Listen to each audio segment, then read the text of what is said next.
Një zarf gri pritet të hapet në shtëpinë e Big Brotherit dhe një ish banor që është futur në kapsul, fati të cilit nuk dihet se çfarë do të bëhet. Sigurisht që zarfi gri është për situatat e vrazhda dhe për situatat të jetë normave të lejuara që po ndodhen në atë shtëpi,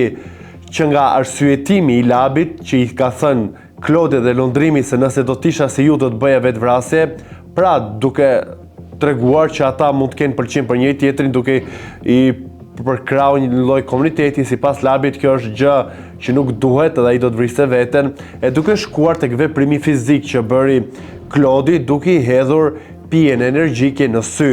Sigurisht që nuk janë vepra të lejueshme, sigurisht që janë sjellje të dënueshme dhe vllai i madh do të jap dënimin e tij, por të gjithë e dim që do të ndahen në paqe dhe askush nuk do të dalë nga ajo shtëpi, por kryesore është që të jepen mesazhe që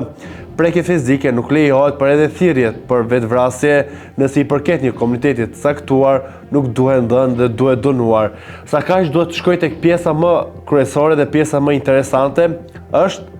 Toni që është në kapsul.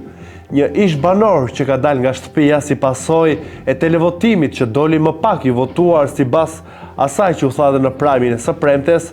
Toni la shtëpinë, ose rollat në për Prishtinë e pastaj u fut në kapsul, duke parë të gjithë reagimin e publikut dhe të videove virale me miliona shikime që u bë të momentit që Jonida lexon emrin e labinotit, Labi, kush do dilte nga këto, por nuk tha që ikën për shpëton dhe sipas audiencës një gabim teknik nxori Toni nga shtëpia se nuk duhet të dalë se është një banor që është aktiv në ato lojë. Sa kaq pjesa më interesante dhe që nuk gjej ende një shpjegim është se nëse do t'i kërkohet këtij populli, këtij publikut se a duhet të rikthehet Toni në shtëpi, a është ky publik që nuk e votoi dhe doli nga shtëpia që e nxorë edhe të papreferuar. Pra, pastër se si do dilet në këtë situatë nuk di, përpose nëse nuk do të futet si banor, por përsa koha ish izoluar, i bie që izolimi është vetëm për ata personazhe që futen në shtëpinë e Big Brotherit dhe kapsula është pikërisht për këtë qëllim, pikërisht për këtë arsye, por edhe për arsye të tjera siç ishte shkurta që doli e preferuar nga publiku për qëndruar edhe aty dhe për ta parë nga afër, por edhe qëndrimi që bëri Dolce Kuriku pastaj në Itali. Pra, një rrugtim e pret Tonin se do të jetë sërish banor, kjo mbetet për të parë në prajmin e sotëm. Sa kaq një bisedë që po dëgjoje tani përpara se të regjistroje këtë trotshme redin është sigurisht midis Klodit dhe Elionës. Një vajzë e qetë, por e ftohtë në lojë, kam thënë gjithmonë. Po i kërkonte një lloj llogarie që sipas saj lojën me Benitën, Klodi e ka bërë gabim dhe vun një bastë me njëri tjetrin që kur të dalin nga e shtëpi që të ketë përfunduar rrugtimi i Big Brotherit, do t'ja thënë gjërat që kanë bërë gabim dhe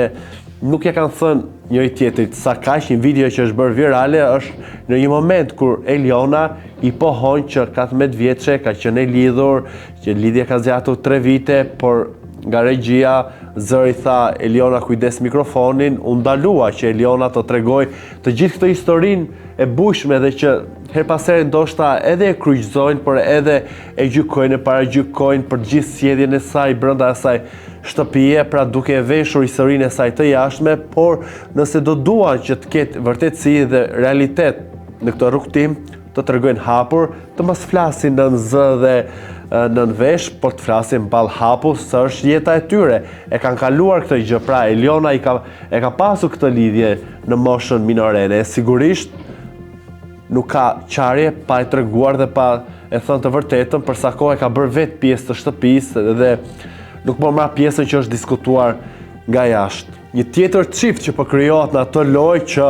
është një person që ka tru edhe një person që bën lojra, bën ngacmime, bën provokime, është një nga personazhet më kryefjalë të Big Brotherit. Fjalën e kam për Ludon, i cili është kthyer në një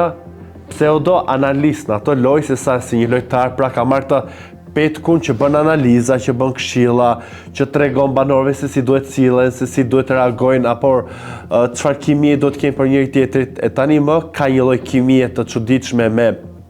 Albën, e cila në prajmin e së premtes nda nga i dashur i saj, duke i thënë se nëse do t'isha unë në vendin tënd do të vija me helikopter këtu për të dhënë një ngrohtë, një përqafim të ngrohtë, për të dhënë ngrohtësi, për të dhënë suport për lojën. Nuk e dim nëse ka qenë një sinjal për Ludon kjo, pasi ka një lloj tërheqje, pastaj Albën e kemi parë dhe në ferma VIP duke i bërtitur limit ku maçove besën e ta dhash besën. Sigurisht që për lojën atë shtëpi të Big Brother Kosova do të bëhet gjithçka nga këta banorë që janë aktiv, që janë të hedhur dhe që duan sigurisht që të jenë protagonist, por kimia që ka Ludoli dhe Alba, pra që Ludo është truri që i mendon gjërat më thellë, edhe ku ka bërë gabime, se ka bërë gabime, por i qëndron, si që ishte mendimi i tij i prerë që i qëndronte situatës me Bian, edhe pse Olta e kundërshtonte nga studioja duke normalizuar profesionin e Bias dhe duke sjellë më të pranueshme për realitetin, ndërkohë që Ludoli flisë edhe për pjesën e tatuazheve në fytyrë që për mua si prindër se do ta bënte vajza ime, do thoya ku kam gabuar dhe është shumë e qartë dhe shumë transparente që është ngritar që nuk bie pre presionit ndoshta një vendimi të jashtëm që vjen siç është i opinionistëve që janë informacioni apo zëri deri diku i vetëm i banorëve që marrin indicie, por edhe shikojnë se si shikojnë nga jashtë loja e tyre, por edhe ata vetë. Pra Ludo është një lloj truri në atë shtëpi, por një trur shumë provokues edhe me disa gabime. Nga ana tjetër, Alba është vetë Big Brother me të gjithë dramat që bën, me të gjithë situatat që bën, me të gjithë lojrat që bëjnë në kurrizin e saj, i pranon, pastaj ngrit zërin, përfundon në spital si pasojë e një pagjumësie të gjatë, por edhe si një lloj një kalvari të gjatë me bullizime, me ofendime, me sharje, por si të qoftë ajo thotë është lojë dhe unë do ta bëj këtë pam. E pranon, e jeton dhe e amplifikon në jetesën e saj, prandaj edhe ku ka të gjithë këto bumin me bullizime, me gjykime, me sharje, që nga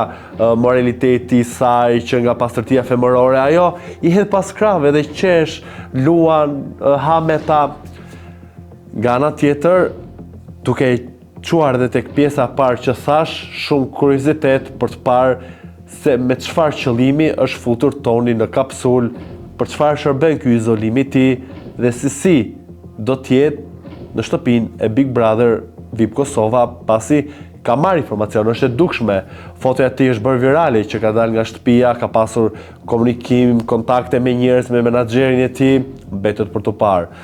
Do doja të dija dhe mendimin tuaj dhe më kryesorja është i bëni subscribe kanalit ton Koha Jo në YouTube.